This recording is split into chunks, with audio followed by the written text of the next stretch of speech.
এই মুহূর্তে দেশের রাজনৈতিক আবহাওয়া অত্যন্ত উত্তপ্ত।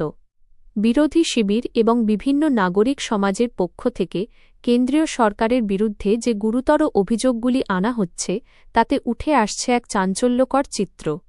দেশের বর্তমান পরিস্থিতিকে অনেকেই আখ্যা দিচ্ছেন প্রকৃত স্বৈরাচার, ট্রু অটোক্রেসি এর দিকে এগিয়ে যাওয়ার সংকেত হিসাবে। ইন্টারনেট বন্ধের নজির। আন্তর্জাতিক স্তরে ভারতের পরিচিতি এখন বিশ্বের ইন্টারনেট বন্ধের রাজধানী হিসাবে। প্রতিবাদ দমন করতে এবং ভিন্ন মতকে স্তব্ধ করতে বিভিন্ন রাজ্যে, বিশেষত বিজেপি শাসিত অঞ্চলে নিয়মিতভাবে ইন্টারনেট পরিষেবা বন্ধ করে দেওয়া হচ্ছে।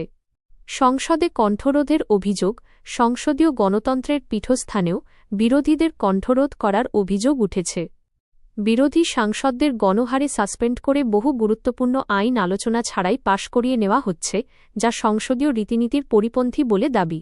এজেন্সি নির্ভর রাজনীতি, ইডি, সিবিআই এবং আয়কর দফতরের মতো কেন্দ্রীয় সংস্থাগুলিকে রাজনৈতিক হাতিয়ার হিসাবে ব্যবহার করে বিরোধী নেতাদের ভয় দেখানো হচ্ছে বলে অভিযোগ।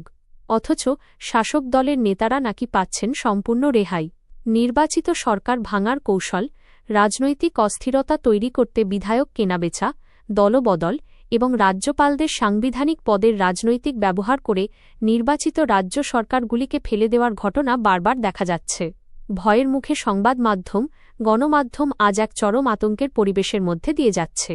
স্বাধীন সাংবাদিক ও নিউজরুমগুলির ওপর চাপ সৃষ্টি, হামলা, এমনকি সাংবাদিকদের জেলে ভরা এবং ভিন্ন মতকে দেশবিরোধী তকমা দেওয়ার অভিযোগ উঠছে। নাগরিকদের বিভাজন।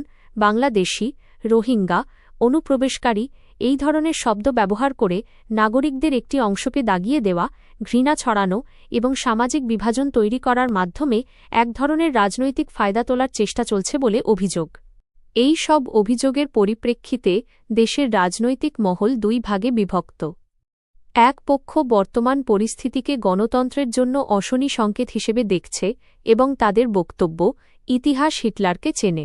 আজ ভারত দেখছে কে সেই পথ ধরে হাঁটছেন। এই গুরুতর অভিযোগগুলির পরিপ্রেক্ষিতে শাসক দল কি প্রতিক্রিয়া জানায়, এখন সেদিকেই নজর গোটা দেশের।